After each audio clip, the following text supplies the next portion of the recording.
سورہ یوسف کی آیت نمبر 69 سورہ یوسف کا رکو نمبر 9 اور 13ویں پارے کا تیسرا رکو۔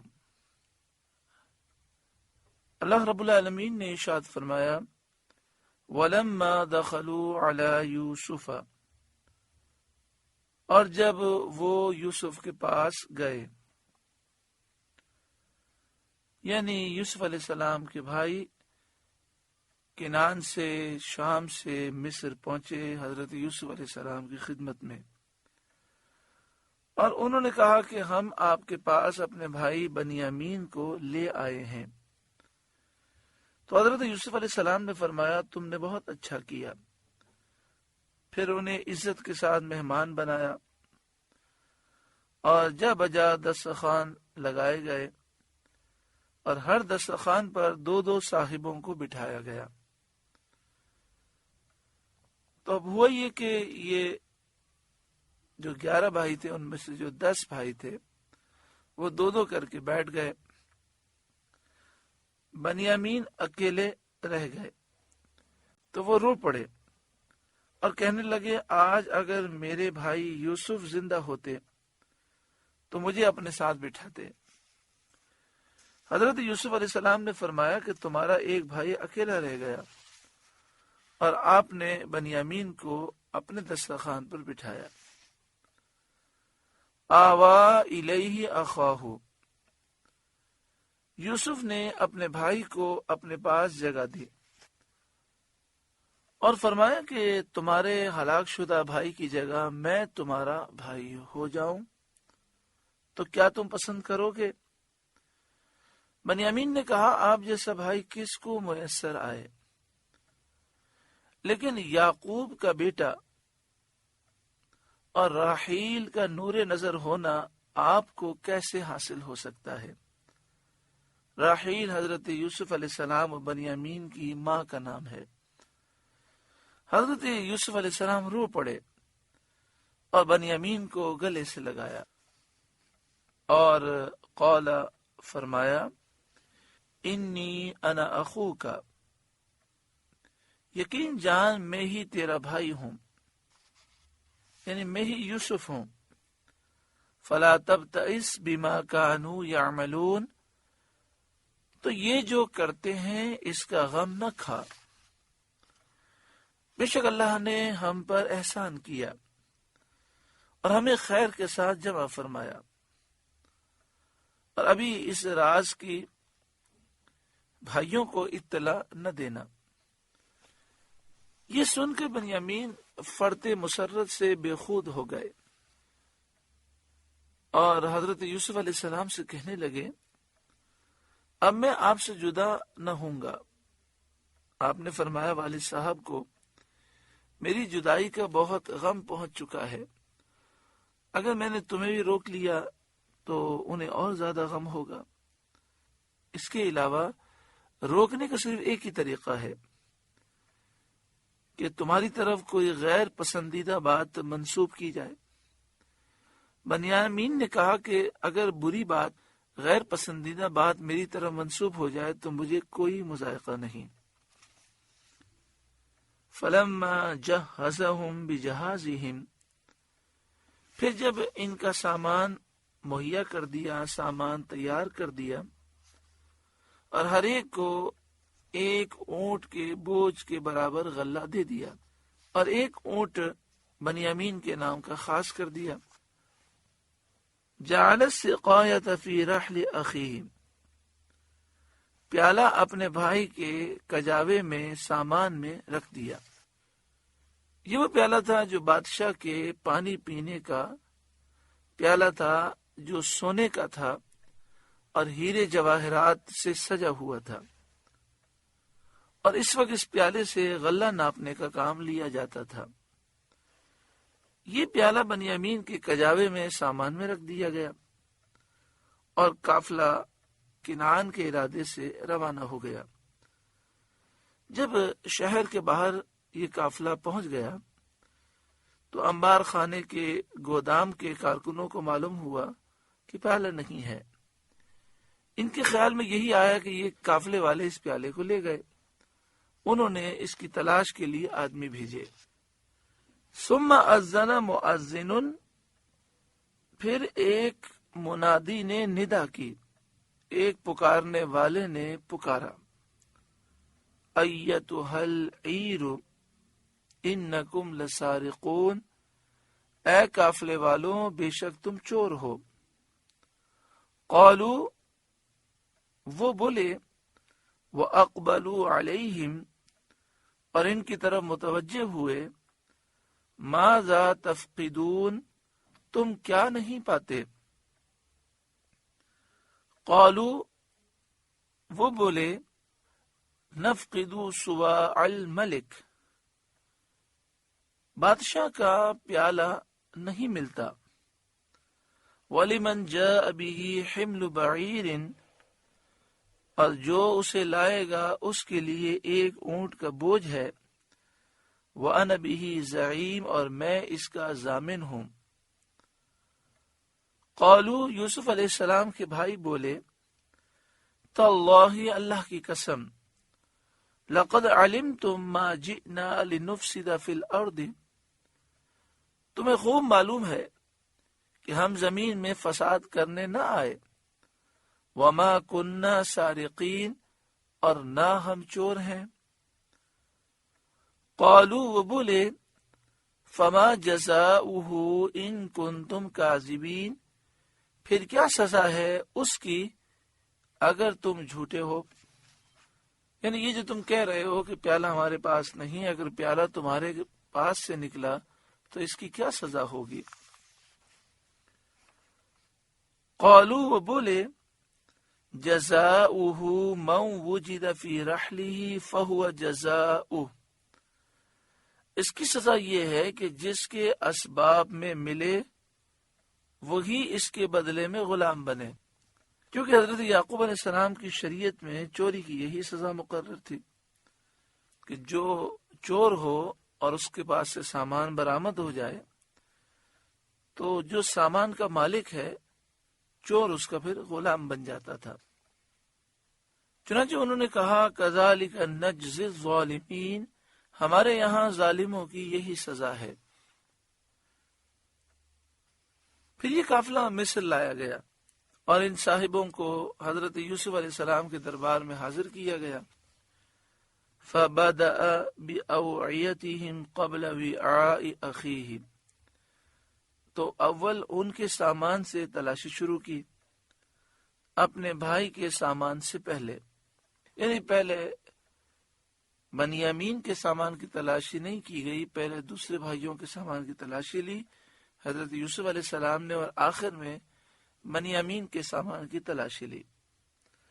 ثم استخرجها من وعاء اخیہ، پھر اسے اپنے بھائی کے سامان سے نکال لیا. کذالک کدنا لیوسف، ہم نے یوسف کو یہی تدبیر بتائی اپنے بھائی کے لینے کی کہ اس معاملے میں بھائیوں سے پوچھیں تاکہ وہ شریعت یعقوب کا حکم بتائیں جس سے بھائی مل سکے. تو حضرت یوسف علیہ السلام نے یہ تدبیر فرمائی کہ بھائیوں سے ہی پوچھا گیا کہ یہ بتائیے کہ جس کے سامان سے پیالہ ملے گا اس کی سزا کیا ہے. تو انہوں نے خود ہی کہہ دیا کہ ہمارے والد کی شریعت کے مطابق اس کی سزا یہ ہے کہ پھر اگر بادشاہ کا پیالہ جس کے سامان سے ملا بادشاہ اسے اپنے پاس رکھ لے گا اور وہ بادشاہ کا غلام بن جائے گا. ما کان لیأخذ اخاہ فی دین الملک الا ان یشاء اللہ، بادشاہی قانون میں اسے نہیں پہنچتا تھا کہ اپنے بھائی کو لے لے مگر یہ کہ اللہ چاہے. بادشاہ مصر کا جو قانون تھا اس کے مطابق ان کے لیے لینا ممکن نہیں تھا کہ اپنے بھائی کو روک لیں، کیونکہ مصر کے بادشاہ کا قانون یہ تھا کہ جو چوری کرے اس کی سزا یہ ہے کہ اسے مارا جائے اور ڈبل مال اس سے لیا جائے. آگے ارشاد فرمایا، نرفع درجات من نشاء، ہم جسے چاہیں درجوں بلند کریں، جس کے چاہتے ہیں ہم درجات بلند فرماتے ہیں. وفوق کل ذی علم علیم، اور ہر علم والے سے اوپر ایک علم والا ہے۔ یہاں پر یہ بیان کیا گیا کہ یہ بات اللہ کی مشیت سے ہوئی کہ اللہ تعالی نے حضرت یوسف علیہ السلام کے دل میں یہ بات ڈال دی کہ سزا بھائیوں سے پوچھیں، اور بھائیوں کے دلوں میں یہ بات ڈال دی کہ وہ اپنی شریعت کے مطابق اس کا جواب دیں۔ اللہ تعالیٰ نے علم میں حضرت یوسف علیہ السلام کا درجہ سب سے بلند فرمایا، اور نبیوں کے درجے عام لوگوں سے بہت بلند ہوتے ہیں۔ حضرت عبداللہ بن عباس رضی اللہ تعالی عنہما نے فرمایا کہ ہر عالم کے اوپر اس سے زیادہ علم رکھنے والا عالم ہوتا ہے، یہاں تک کہ یہ سلسلہ اللہ تعالی تک پہنچتا ہے۔ اللہ کا علم سب کے علم سے برتر ہے۔ جب پیالہ بنیامین کے سامان سے نکلا تو بھائی شرمندہ ہوئے اور انہوں نے سر جھکا لیے۔ قالو، وہ بولے، ان یسرق فقد سرق اخ له من قبل، اگر یہ چوری کرے تو بے شک اس سے پہلے اس کا بھائی چوری کر چکا ہے۔ یعنی سامان میں پیالہ نکلنے سے سامان والے کا چور ہونا تو یقینی طور پر معلوم نہیں۔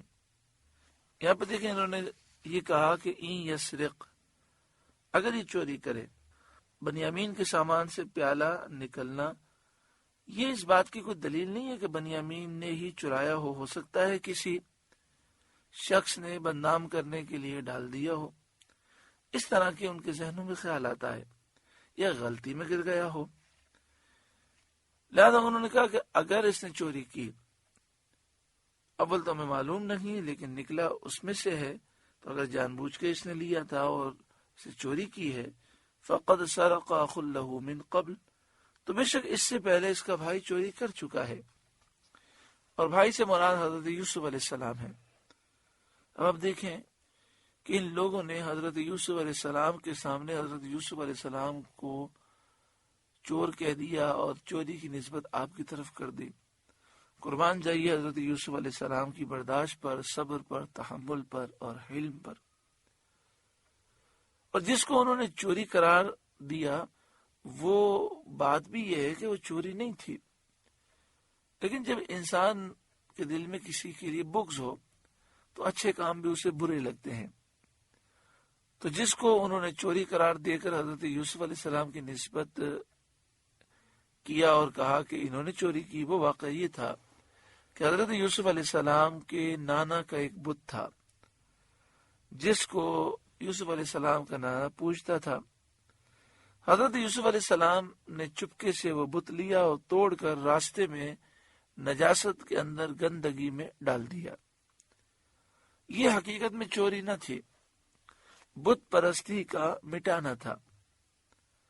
بھائیوں کا اس ذکر سے یہ مقصد تھا کہ ہم لوگ بنیامین کے سگے بھائی نہیں ہیں، سوتیلے بھائی ہیں۔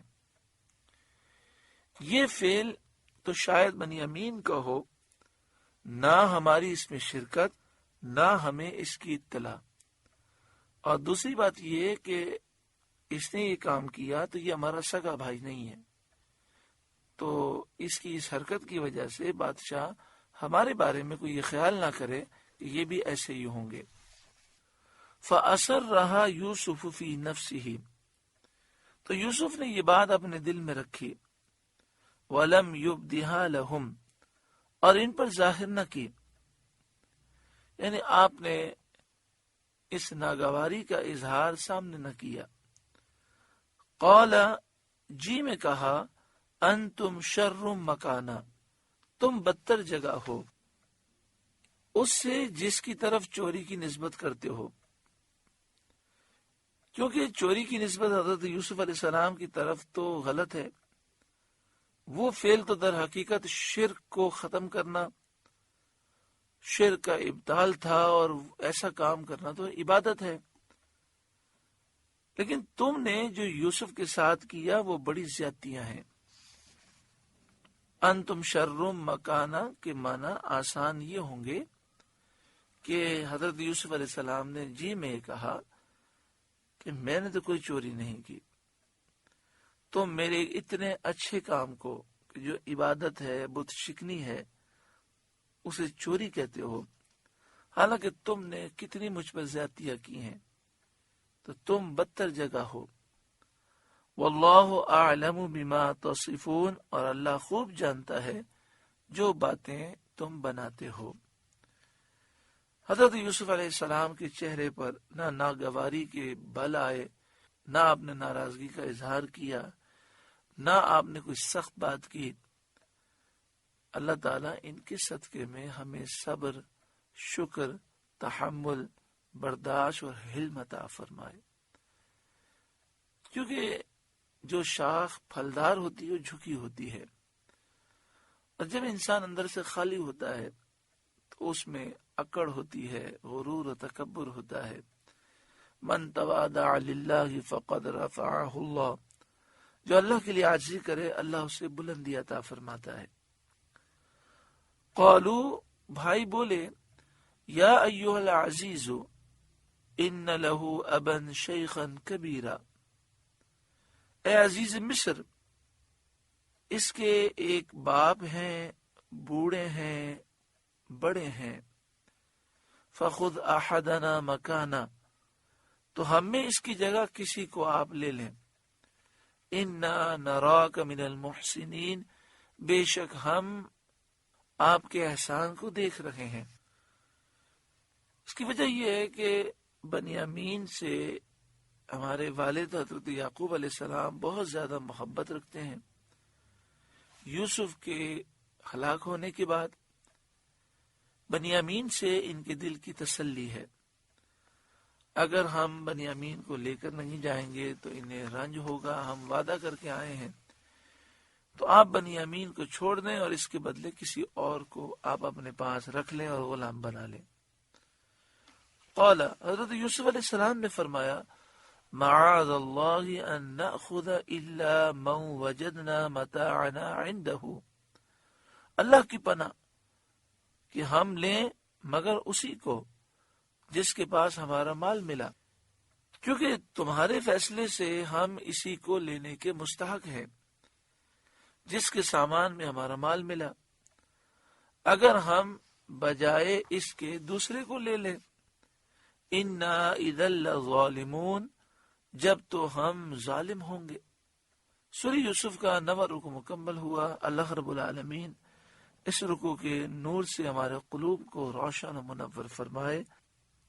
آپ سے گزارش ہے کہ قرآن کے اس پیغام کو آگے پہنچا کر ثواب جاریہ حاصل کریں۔